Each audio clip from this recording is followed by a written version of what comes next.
Hey, John, change your name.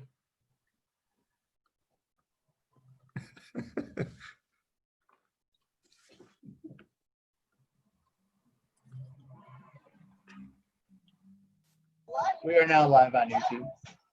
John, do you need help changing that? You got it.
So I believe we have 6 o'clock.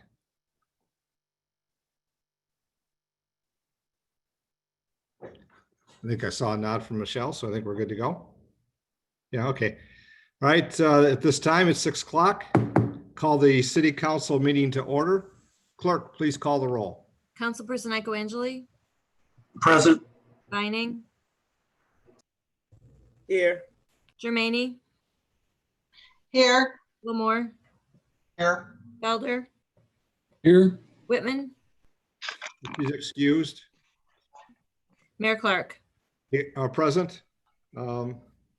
Next, invocation and the Pledge of Allegiance, please. Guide our working together, give us wisdom to make the right decisions, your understanding to listen to each other, and your compassion to promote the peace and welfare of the residents of this community.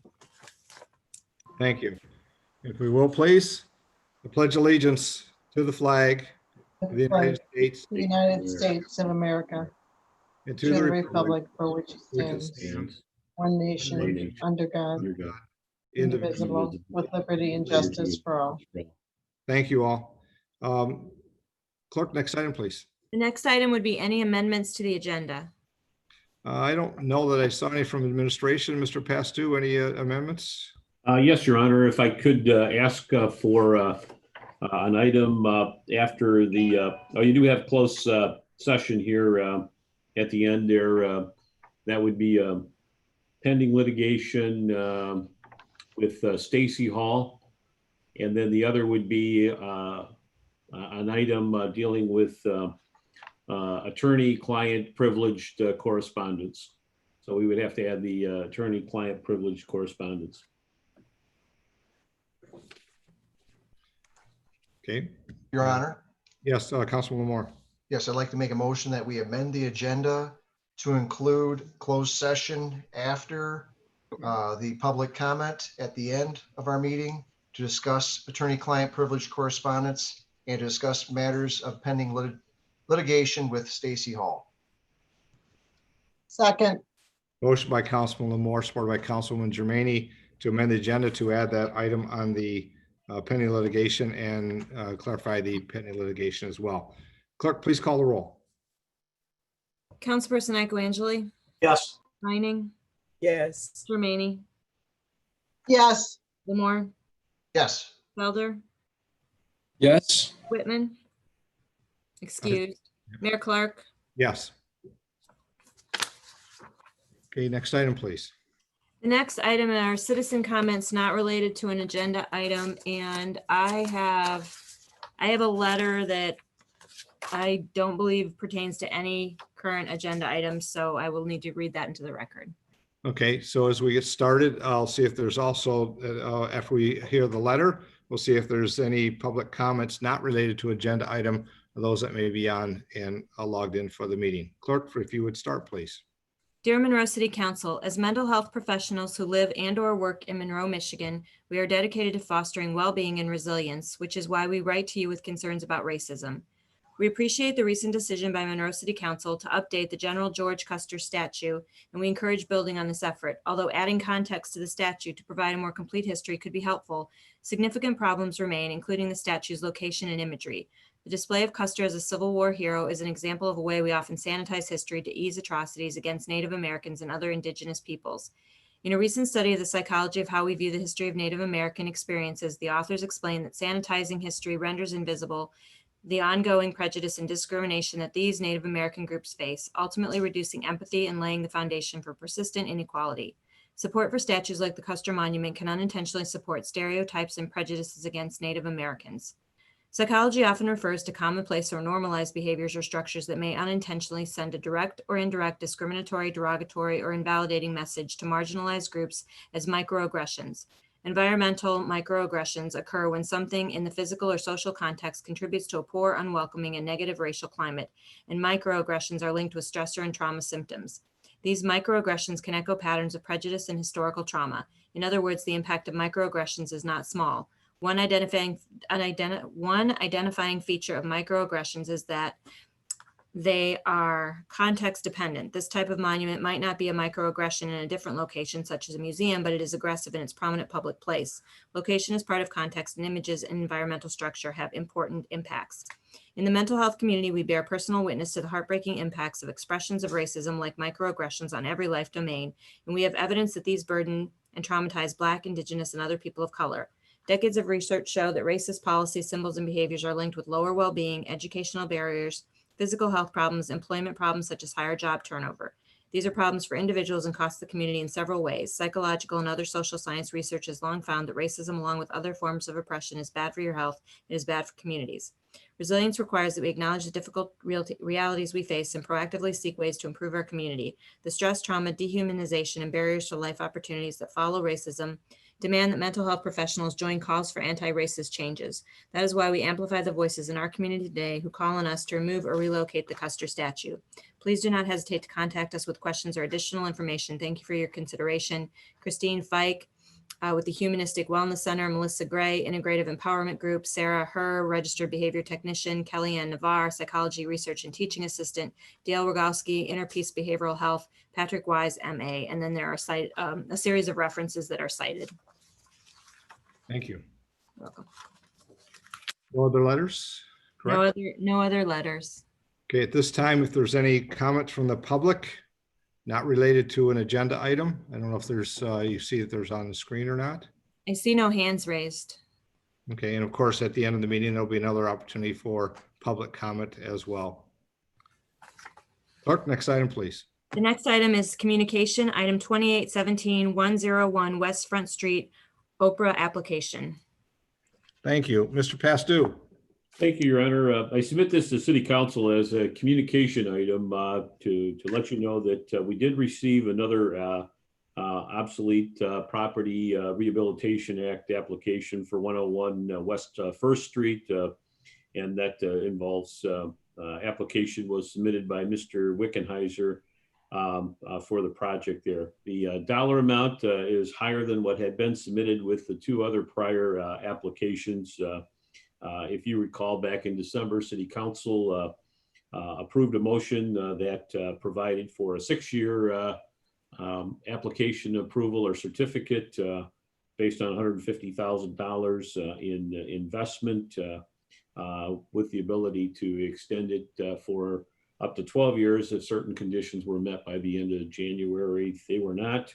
And so we present this because it is another application. And I think in accordance with the statute that we would need to act on it by our next meeting on August 7th. But just wanted to bring it forth for council to be aware of and kind of open a dialogue on where do we go with this. I don't know if Mr. Buds has anything else you'd like to add with it. Your Honor, if I may. Yes. The only thing I would say is I think the summary that Mr. Pastu provided is a good one. There are also, I believe, some questions as far as potential ownership changes relative to the property, which could have an impact as well. And I will just say for purposes of that, as of my last knowing this afternoon, there was at least a statement that there may have been a transfer, but that we don't have any documentation in that regard yet at this point.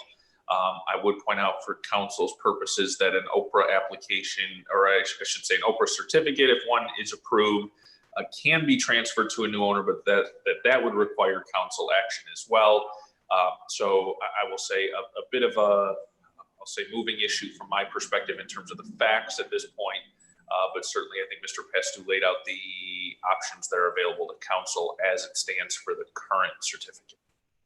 Thank you. I see there's hands. Councilman Felder, you have a hand raised. Yes, Your Honor. Thank you. I know that the last time that we had discussed this topic, the CDR Commission on Development, the Economic Development Review Committee, I apologize. That's fine.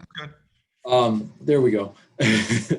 Had a chart listing the eligibility based on the investment level requirements. I think there was some views that from council, if memory serves, that we thought that those might be a little low. I was wondering if the EDRC had revised those eligibility levels any. I certainly like the fact that and appreciate the fact that that Mr. Wickenheiser and other members of this project have increased their investment, both because it probably needs the capital, and second of all, because that's going to be an infusion into the community and improve the building and the real estate in downtown. I think that much of this discussion has been an impetus for reviewing the way that the building code is addressed at the city. And I was wondering if we had made any substantive changes as far as that is concerned. So really those two items, if the eligibility levels changed, and then any structural changes we've made to reviews as far as the building department is concerned. Thank you. I'll see if Mr. Pastu or Mr. Cochran have any comment. There were some new drafts that were presented during the meeting. I'll just say they were not adopted because there was still some discussion about that. Mr. Pastu, if you have any comments? Just to confirm, your comment that we did have a pretty good discussion related to the matrix, looking at, how do you balance the amount of investment, job creation, and then the consideration of other factors. And so at that point in time, we didn't come to a conclusion to submit a recommendation to City Council regarding, a revised investment, job creation, other tangential large benefits that would go with the project for consideration. So, and that's in part why this is submitted the way it is. This is where we left it in December. And so we bring it back to you, just updating where we are based on, actions that were done late last year. Councilman Lamore. Thank you, Your Honor. As far as the stipulation where it has to come back in front of council if it changes hands, is this something that Mr. Wickenheiser is looking to basically avoid, or how are we going to handle that? Because, bringing it back in front of us twice really doesn't make a whole lot of sense, especially if the same thing's going to be, especially if it's going to be finished once it's out of his hands. If I may, Your Honor, and then Matt, Mark, feel free to jump in there, is I think we still have not approved a certificate yet at this point in time. And so if it comes back, I would just probably hypothetically tell you that if there is a transfer and there is no objection to the new owner, we probably would treat it as just a fairly routine consent item for the City Council to consider. Just a matter of conveying from one party to another. So I'll see if there's other questions, but Mr. Pastu, as we went through this, and of course the memorandum states that council has taken action in December and pretty much approved the 6 years. And even though we did not get back items, still approved that if there's no action by council. And then we can talk about the transfer later if that comes to be. Would that be correct assessment? Yes. I think, Mr. Buds, would you concur with that? So council does not. Your Honor, I think if I understood, council does not need to take any further action. There was approval for a 6-year with, I'll say, stipulations and conditions consistent with the statute that allowed for a possible extension if those conditions were met. Based on the facts as I understand them this evening, thus far, those conditions were not met, and therefore we're in a position where the 6 years approved, and now we have, I'll say, a request for additional. Let me put aside the issue of a potential transfer first and say, certainly the council could, if an applicant came and said, okay, a project that I thought was going to be, I'll just use round numbers, a $100,000 project, and now it's going to be $1 million project, would you consider giving me a greater Oprah consideration? Council would certainly be within its rights to say, that's fine, we'll rescind the old certificate and grant a new so that could be accomplished. That's certainly possible. That's how I interpreted what I think Mr. Wickenheiser's request was. Hey, you gave me the 6 with the potential for the 12, and now I'm coming back to you telling you here's the situation and asking for reconsideration of the certificate. I think there is not, I'll say, an easy way in the statute to talk about amending a certificate. Instead, the process really is one of rescinding the existing and granting a new, with having essentially the same purpose of adopting an amended position.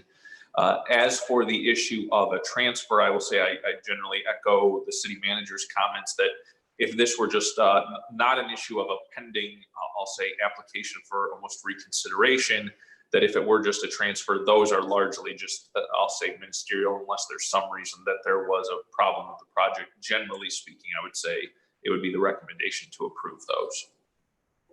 Okay. Any other follow-up questions for administration? If not, as was stated, there's no necessary action that needs to be taken by council unless there's a desire, but there's a communication at this point. Looking to see no other comments. I think then we'll move forward. Mr. Pastu, any questions for us? But if not, we'll move forward. No, nothing else. Okay. Clerk, next item, please.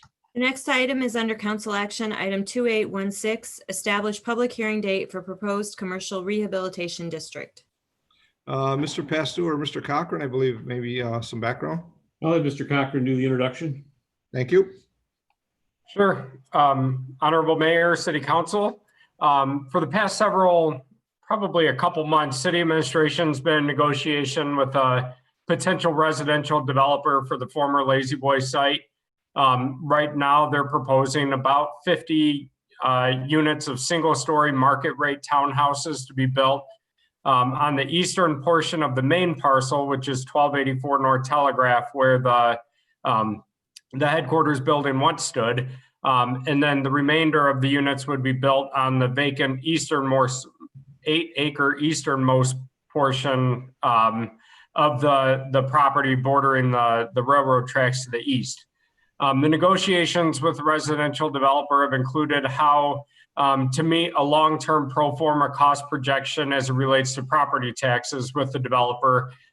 Keep in mind, these are going to be market rate rents based on the current market rate in Monroe. Trying to build and construct the market rate rents, obviously the costs and the rental income have to be favorable. And so we've been working with the developer to try and figure out how we can get the property tax portion down to a more favorable level where it makes financial sense to construct the units and then long-term ownership for a period of 10 years or more. And so one of the ideas that we've brought forward that we're exploring right now is a possible abatement of property taxes for a percentage of the units that would be built on the 1284 North Telegraph site. We don't have the number of units confirmed and finalized right now, but the Commercial Rehabilitation Act allows for the freezing of the taxable value of the property and an abatement of taxes for a period of up to 10 years for the purposes of redevelopment commercial property to be used for commercial property or multifamily housing. So recognizing that we still have a brownfield plan that we have to pay for and paying for the demolition, we would still be collecting property taxes on the remaining units that would not be part of the district. And tonight we're asking City Council to consider establishing a public hearing just for establishing the district. The process follows. You have to establish the district first, and then the developer could submit an application at a later date for the actual abatement. So really, we're proposing to streamline the process tonight by establishing the district, and then consideration of the actual commercial rehab abatement would come at a later date. But the purpose for streamlining is that the residential developer is very motivated, would like to get started early this fall, and so we'd like to just get this step out of the way as we move forward in the negotiations. But also the potential development, the residential development, is going to play a very crucial role in jumpstarting the rest of the development on the site, particularly in these rather uncertain times that we're experiencing economically because of the COVID-19 pandemic. So that's some background information on where the discussion's going and why we're proposing. Again, the district would just be for 1284 North Telegraph, the parcel where the headquarters building stood, not the remainder of the site. Thank you, Mr. Cochran. So again, our action for the night is to set the public hearing.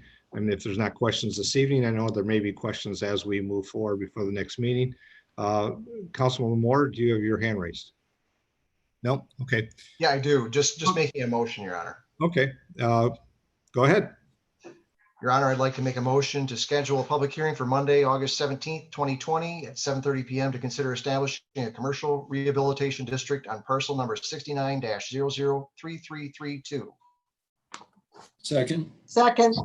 Okay, there's a motion by Councilman Moore, supported by Councilman Felder on item 2816, establishing a public hearing. Reason stated. No further questions. Clerk, please call the roll. Councilperson Michael Angeli, Yes. Vining, Yes. Jermaine, Yes. Lamore, Yes. Felder, Yes. Mayor Clark. Yes. Next item, please. The next item is 2814, consideration to ratify collective bargaining agreement with Comia 1 bargaining unit. Mr. Bastu? Your Honor, the City of Monroe and the City of Monroe Employees Association reached a tentative agreement for a one-year period beginning July 2nd of this year, effective this July 2nd. The bargaining unit represents general employees and administrative clerical positions. The agreement follows a similar format with the other collective bargaining agreements approved at the last regular meeting. One-year agreement through June 30th, 2021. No change in existing pay plan. And 3, an option to convert 1 week of pandemic leave balance for compensation or equivalent contribution to deferred compensation plan or health savings account. There were 2 minor changes in the agreement. The first deals with limiting comp time to a maximum of 40 hours and remove the requirement that it must be used within 6 months of when it was earned. And the second is expanding certification pay beyond the state of Michigan certification for water and wastewater operations to include the Michigan water environment. There is no change in the certification plan and pay, but it does allow for another organization to recognize those qualifications for the certification pay. Councilman Michelangeli? Thanks, Your Honor. I appreciate the fact that Comia Unit 1 is coordinating and working in partnership with the City of Monroe as part of their contract extension during this time when we're evaluating the impact on COVID-19. And with that said, I would make a motion to ratify the one-year contract extension with Comia Unit 1, City of Monroe, and authorize the mayor and clerk to sign the contract. Second. Motion by Councilman Michelangeli, supported by Councilman Lamore, on item 2814, the collective bargaining agreement with Comia 1. Clerk, please call the roll. Councilperson Nicoangeli, Yes. Vining, Yes. Jermaine, Yes. Lamore, Yes. Felder, Yes. Mayor Clark. Yes. Clerk, next item, please. Next item is 2818, consideration to ratify one-year contract extension with firefighters bargaining unit. Mr. Pastu? Thank you, Your Honor. The City of Monroe and Monroe Firefighters Association reached tentative agreement for a one-year period beginning July 2nd, retroactive July 2nd. The agreement follows similar format with all of the other collective bargaining units. One-year agreement through June 30th, 2021. No change in existing pay plan. And again, the option to convert of 1 week of pandemic leave for compensation or equivalent contribution to deferred comp or health savings account. Based on their 24-hour schedule, they'd be able to convert up to 54 hours.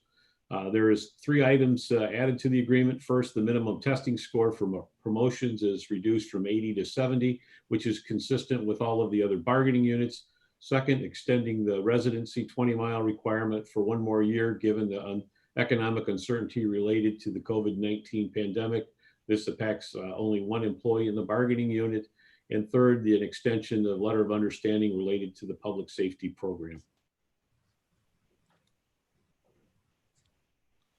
Any Councilman Lamore? Yes, just wanted to ask City Manager one thing regarding the conversion of the 54 hours. How does that compare with the other bargaining units? Well, based on the way it was structured, we used the Fair Labor Standards Act with the hours representing overtime. And so our general employees, they were 37 and a half. They got 37 and a half.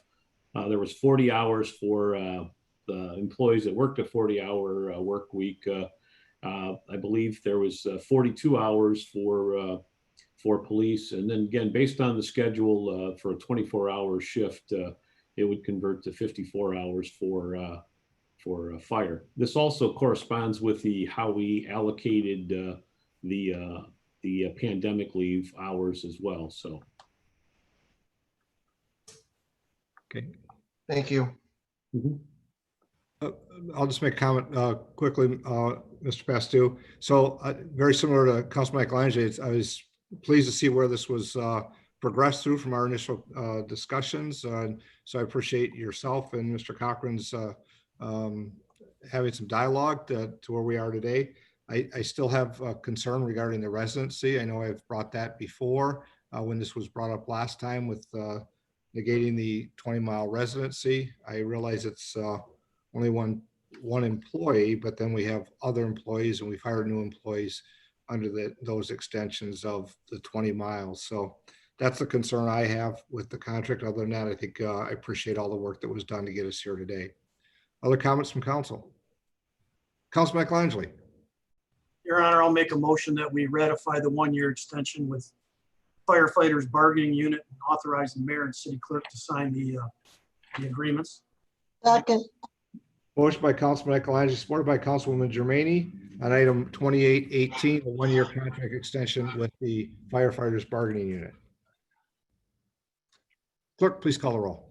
Councilperson Michael Yes. Vining, yes. Jermaine, Yes, Lamore, Yes. Felder, Yes. Mayor Clark. No. Motion passes. Clerk, next item, please. The next item is the consent agenda, and for approval of payments in item B, it should read $861,173.44, 861,173.44. Thank you. Any items on the consent agenda council wishes to pull for further? Oh, Mr. Buds has his hand raised. Go ahead, Mr. Buds. Your Honor, I just wanted to make a comment on the consent agenda before it progresses. I don't think it's, I'll say entirely irrelevant, but I like to always point out one of the items involves a sublease at the former multi-sports complex. Just for a reminder to council, I do still, I'll say, have a, less than 6 months remaining on my service on the board to the Chamber of Commerce. I did abstain from any involvement in that discussion given my role as the city attorney, but wanted to point that out for anybody if there were any concerns about that. Thank you, Your Honor. I appreciate you bringing that up. It skipped my mind. If there's no questions, Councilman Michelangelo. I'd like to pull 2815. Okay, there's one item remaining. If not being pulled, a motion would be in order regarding the consent agenda. Councilman Michelangelo, are you waiting for the item, right? Or you want to make a motion? Oh, sorry, I didn't lower it. Sorry. Oh, Your Honor, I'll make a motion that we approve the consent agenda with the exception of item 2815. Second. Motion by Councilman Michelangelo, supported by Councilman Felder, that the remaining item minus item 2815 be accepted, placed on file. Clerk, please call the roll. Councilperson Michael Yes. Vining, Yes. Jermaine, Yes, Lamore, Yes. Felder, Yes. Mayor Clark. Yes. Next item, please. The next item is item 2815, authorization of River Raisin National Battlefield Park Foundation sublease agreement. Councilman Michelangelo. Yes, Your Honor, thanks. I just wanted to pull this because I thought maybe the community should know that with the inclusion of the Monroe County Chamber of Commerce into the Visitor Center, we're now going to have the National Park, the Chamber of Commerce, and the Convention and Visitors Bureau all in the same building, which I think is a very positive thing for the community, having all of those organizations together, serving not only the residents, but people that are coming into town as tourists. So I think it's a really good move. Great comments. Thank you. Other comments from council? Your Honor, I'll make a motion that we move to approve the sublease agreement with the Monroe County Chamber of Commerce and grant approval to the River Raisin National Battlefield Park Foundation to enter into the sublease agreement. Motion by Councilman Michelangelo, supported by Councilman Lamore on item 2815 regarding the sublease agreement as stated. Clerk, please call the roll. Councilperson Michael Yes. Vining, yes. Jermaine, Yes, Lamore, Yes. Felder, Yes. Mayor Clark. Yes. I have no further items, Your Honor. It's council comments. August, Councilman Michelangelo. Thanks, Your Honor. I guess the one comment I have, and I hope people take it in the spirit of what it is. I have to say I was really disappointed in the front page story in the Monroe Evening News, where Representative Shepard, Representative Bellino, and State Senator Zorn all basically said it was basically an individual's right to determine if they wanted to wear a mask during this period where we have this COVID-19 virus that's decimating the United States. I was looking for leadership. not partisanship on their part. And that's part of the problem that we have is we do not have one common message that we're giving people in this country, in this state, and in this county about how to deal with COVID-19. And it just exacerbates the problems, in my opinion, when there are politicians that are going around saying it's an individual's right if they want to wear a mask or not. I have to say, every day when we get in our cars and we put on our seatbelts, that is a public health and public safety issue. It's law. We do it to comply with it.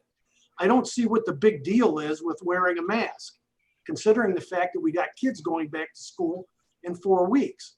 So I was really hoping that when I saw that article, there was going to be uniformity from all of our elected officials saying that it was about time that we all wore masks in order to try to beat this thing. So like I said, just really disappointed on how that article came off and what their opinions were, because it's not helping the situation at all. I mean, if we didn't want to wear a mask, we'd be meeting in the city council chamber instead of on Zoom. So we've taken it seriously as a city council. I would hope our state representatives take it as seriously as well. That's all I have, Your Honor. Thank you.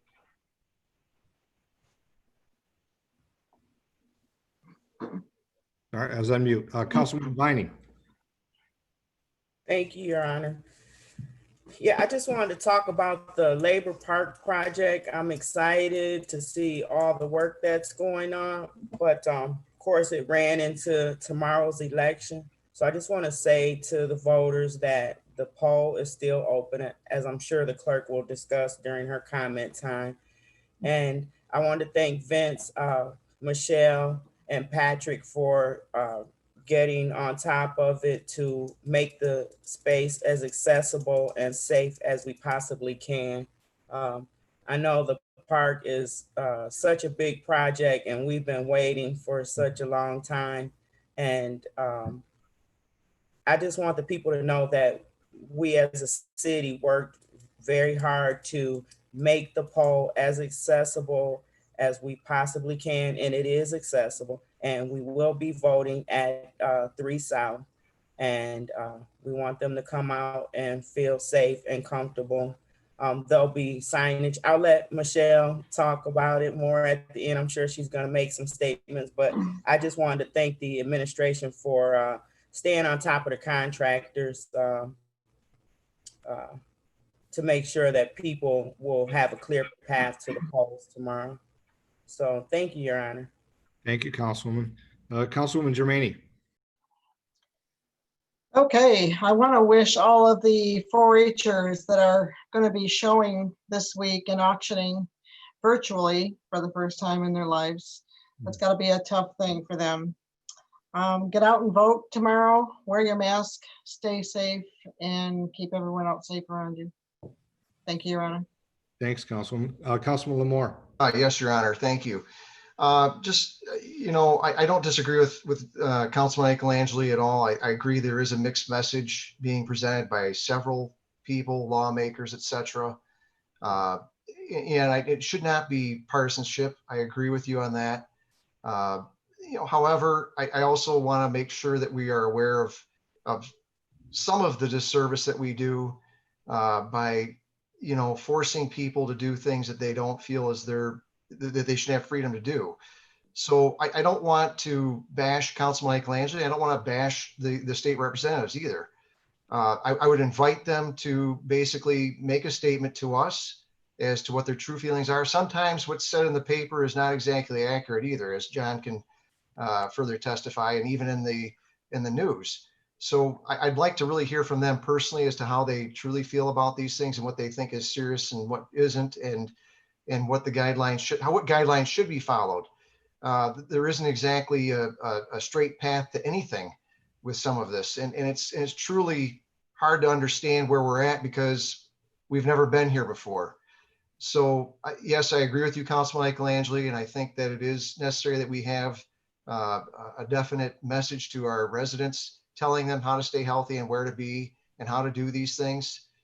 Just as we do with our Parks and Recreation, some of the things that we do there. I mean, we have a responsibility to the people that are involved in those things. But also there are ways to stay safe and still have some of these things. And those are some of the things that we've kind of missed out on, so to speak. So I don't want to bash council. I don't want to bash our representatives. I just basically want to say this is the first time for everybody to go through all of this. So we really have, I think everybody's having a difficult time just trying to acerbate what we should be doing. And maybe in the future we'll be better in knowing how to handle these things. But right now, I don't see it being something that's clear cut and a definitive answer on anything. So, I don't want to, like I said, bash any of our representatives. I don't want to bash anything that's said within our council. I think we just need to keep our level heads and move forward with what we have in front of us and try to do the best with what we can and what we are doing right now. So, let's go forward without too much neglect to the people that are here and understand what they're trying to face, what they're trying to go through, but also understand that there are people that have issues with the mask and with not having the mask on. So I try to listen to both sides of it, and I try to understand it both. Scientifically, there hasn't been any vetting on that either. So I'm not going to, like I said, bash you, councilman, and I'm not going to bash them either. That's all I have to say. Thanks. I know the councilman has his hand up. I just want to make a comment real quick on this. It's up and we'll see. But, I think what I got from it was it's really looking for consistency and leadership and the ability to somehow make this work for all. And I think I keep hearing how it's making good for the individual. And some things I agree. I'm an individual too, but I understand that there's many things that have to be done consistently. Councilman Michelangelo, you had a follow-up? Now, that's the point I was trying to make, Your Honor, is that, when you go to Myers, you go to Kroger's, you go to a restaurant, signs up saying you can't come in unless you have a mask on. So what message does it send to people when we have 3 of our state representatives in the Monroe Evening News tell people that, yeah, they can understand that people should wear masks, but they also feel it's an individual right. So they're sending the wrong message. So that's why we have people that walk in the stores telling the store managers, I'm not wearing a mask. You can't make me, it's an individual right, when it's a mandate. So that's the point that I have. When you're a state rep, there's a certain degree of responsibility that you have to provide leadership to the residents that you serve. And this has become a partisan issue, and I really don't like it. It's a public health issue, and it's got to be addressed accordingly. So that was the point I was trying to make. It would have been nice if they would have said, you know what? We all just need to follow the mandates, and we're just going to have to get along with it until things get better. But that wasn't the case, and that's why I was really disappointed in the tenor of the article. It just sent the wrong message. Thanks, Your Honor. Thank you, Councilman. I know we want to move on. Councilman Lohr, I'll give you a minute and then we're going to move on. So we have other items. I don't want to beleaguer this thing. This is, obviously this whole situation is more than any of us can handle. And I understand Councilman Michelangelo's point, and I agree that we shouldn't send a mixed message. There's no doubt about that. However, also we have to know that there are freedoms that everybody has. And I think that's all they're acknowledging, is that there are freedoms that we basically are invoking upon, even though we're saying it's a health issue. I get it. It's a tough situation to handle. We just have to move on and go through these uncharted waters, so to speak, as best we can. And I understand where you're coming from with them, but it is partisanship in some ways, and in others it's not. So we just have to go with the flow and do the best we can. Councilman Felder. Thank you, Your Honor. With tomorrow being election day, just please be considerate of the poll workers. Please be considerate of the clerk. Elections are always a stressful time, but there are some very particular challenges that we're all facing this election. Just if we could all be patient and remember that tomorrow night when we might have issues or delays or whatever may happen. Please be considerate of others. Please be respectful of others. There's a lot of people who are working hand in hand to try and do the best they can for this community. That's all I have, Your Honor. Thank you. Thanks, Councilman. I have two items I'm just going to follow up on the election just briefly, and because it ties to the last conversations that were shared just now. Come prepared, bring your mask. If that's your dislike or choose not to, the clerk's going to tell you how you can make sure your ballot gets posted and how to drop it off at the box at City Hall. So that's all I'll say about election. I hope that everybody takes it serious. Please vote. There's a lot of items on the agenda that are state, national, but also millage items and things that are going to affect our local government from a county. The other item I want to bring up, a follow-up to the council's action at the last meeting regarding the motion and establishing a group, a committee to discuss about the Custer message, I'll say, is beyond the monument. But, and so with speaking with the city manager and of course with Mr. Cochran, was able to get a hold of a couple of the partners that were identified within the motion, and there'll be a meeting later this week. Just the initial meeting, conference call, I should say, and probably Zoom, to really set some foundation of how we move forward. There will be opportunities as that expands. When you talk about the public, I anticipate probably some type of a forum and making sure that we start looking at getting that committee and group set. So I just want to give an update, not only to council, but those may be listening or maybe listening later, that's moving forward later. Councilman Felder, do you have a question? Yes, a brief follow-up to the update that you've given. I was wondering if we had particulars on the groups or representatives that would be the liaisons for those organizations who will be invited to that discussion. Thank you. Okay, kind of broke out a little. You broke up a little bit. One of the groups, of course, was the museum as well as the Monroe Historic Commission, and I'm still not contact yet with the community college. Not sure where that role might be, and so we'll start to form that discussion. It's really about setting the this movement forward of how we progress. So. Once I get that done, I think we'll have more to talk about and move forward. I'll have an update at the next meeting as well. Let you know how, and we keep progressing and have, so it is inclusive. Clerk Treasurer Lavoy. Hi, everyone. Tomorrow is election day. The election begins at 7 a.m. The YMCA has a new traffic pattern for the election. Instead of going through the front door, you will be going around towards the back. There will be signs posted. I will also have greeters in the parking lot in an attempt to help everyone be sure of where they're going. There's a lot of concern about the Y, a lot of questions. The Y is still closed under the executive order, but we are allowed to go in there and vote. So that will continue. And the good news is it will be in the large gym, and I'm lobbying for it to be in the large gym in November, but we'll see what happens. Precinct 3 South, Councilwoman Vining mentioned that already. There is a lot of construction. It's really great what's going on down there, and it's only a precursor to really great things continuing.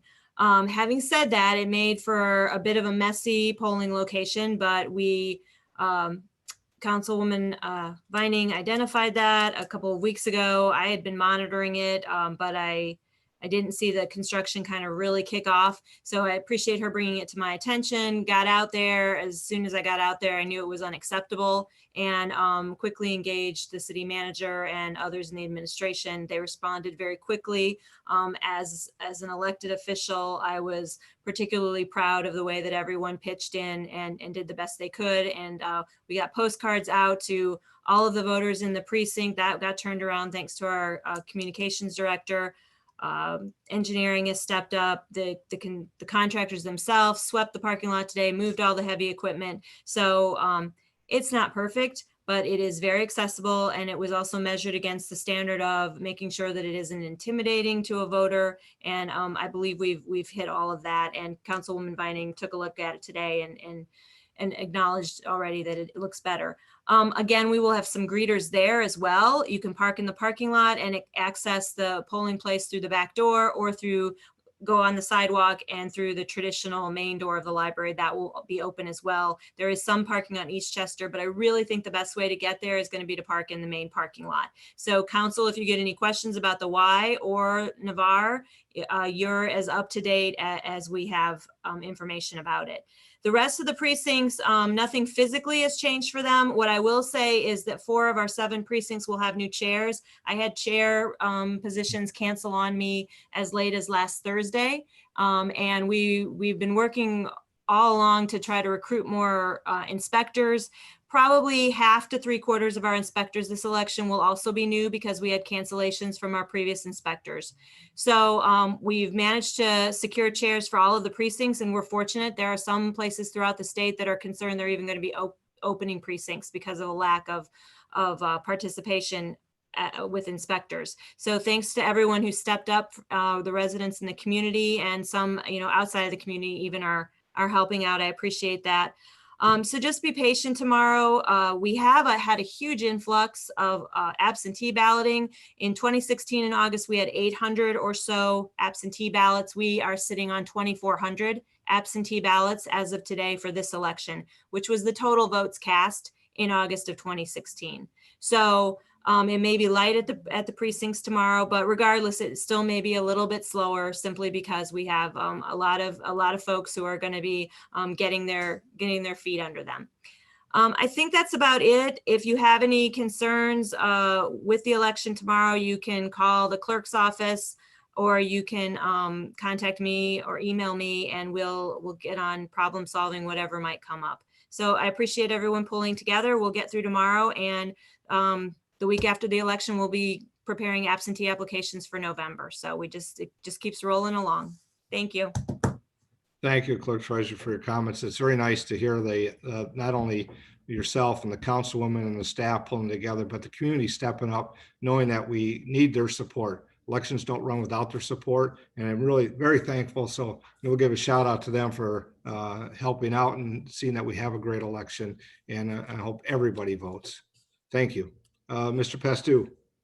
I don't have any comments at this time, Your Honor. Thank you. Okay, Clerk Treasurer, I'll see if there's anybody that's joined for any public comments. I've not seen any items pop for me here. Mr. Buds is looking as well. I don't see any raised hands, no. I see Councilperson Lamore. Yeah, he may be looking to make a motion, I believe, so. Correct. All right, we'll move forward. Councilman, no citizens' comments at this time. Councilman Lamore. Thank you, Your Honor. I'd like to make a motion to go into closed session to discuss attorney-client privilege correspondence and to discuss matters of pending litigation with Stacy Hall. Mr. Buds, that works? Yes, okay, there's a motion. Second. A motion by Councilman Lamore, supported by Councilman Felder, to go and close the executive session for the item stated. Clerk, please call the roll. Councilperson Nyquangeli, Yes. Vining, Yes. Jermaine, Yes. Lamore, Yes. Felder, Yes. Mayor Clark. Yes, so we'll go into closed session. Please find it over in the other email for the Zoom. We'll see you all momentarily.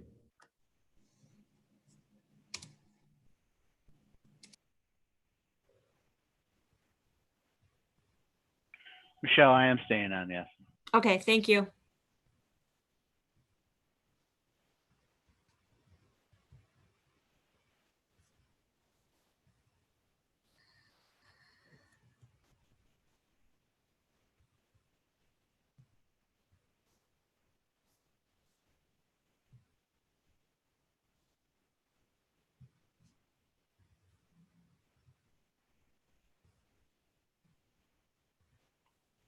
Michelle, you're still here. I think so. I hit leave meeting. Let me see. Okay, bye.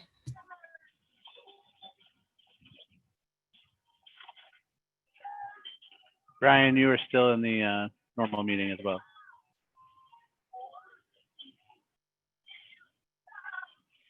You want me to kick you?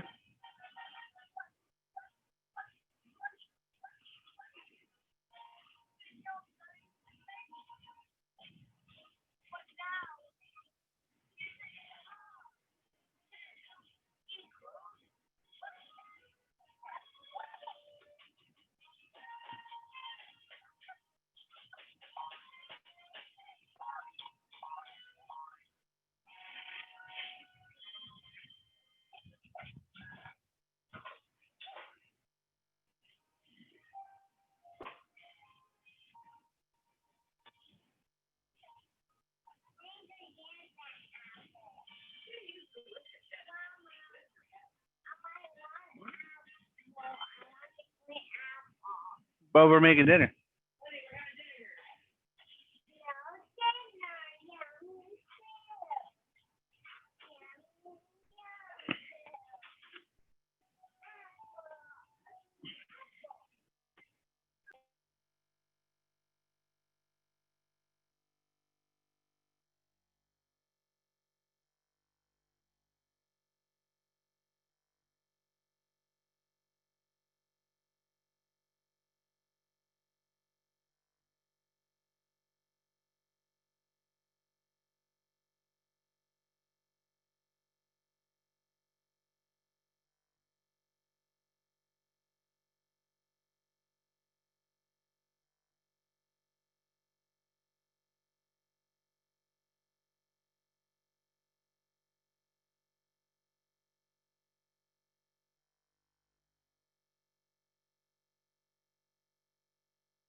We're coming back, Jake.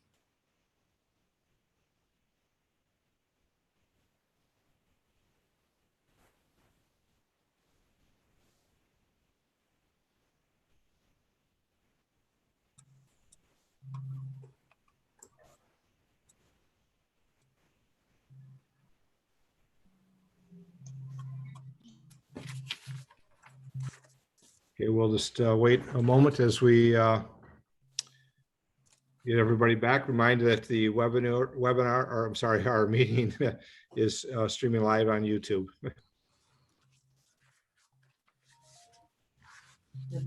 Okay. Oh. You just waiting for John? Somebody was stretching there, so. Hmm. Sorry about that. Here I we feel are. like I've been sitting all day. I didn't know I was unmuted. Yeah, and we're on YouTube still, so. And the Councilman Michelangelo, I know that he was getting in before with a process, so we'll see if we need to wait for a moment. In fact, we will wait for a moment.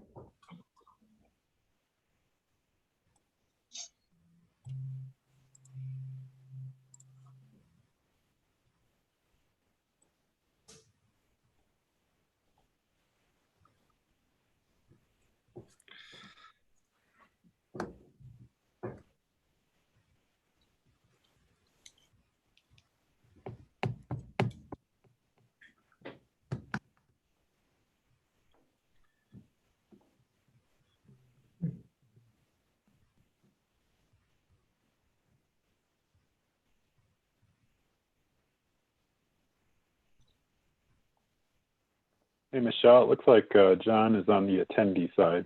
Okay, sorry, I wasn't even looking. Yeah, he may have had to come in that way before. Oh, here he is. I see him. Okay. Oops. Okay, Well, no, did somebody else let him in? Yeah, somebody else. here he is.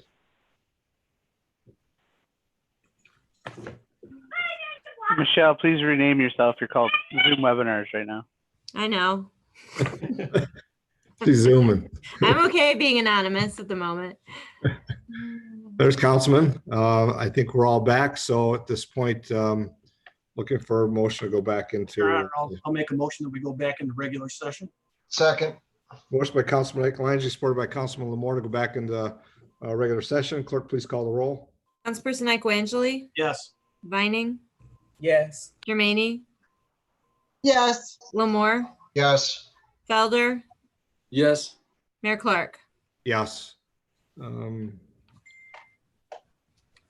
Your Michelangelo. Honor, I'll make a motion that we authorize the attorney and city manager to go ahead with the settlement agreement with Mr. Stacy Hall. I'll second. Motion by Councilman Michelangelo, supported by Councilwoman Germaini. No comments. Clerk, please call the roll. Councilperson Michelangelo, Yes. Vining, Yes. Germaini, Yes, Lamore, No, Felder, Yes. Mayor Clark. Yes.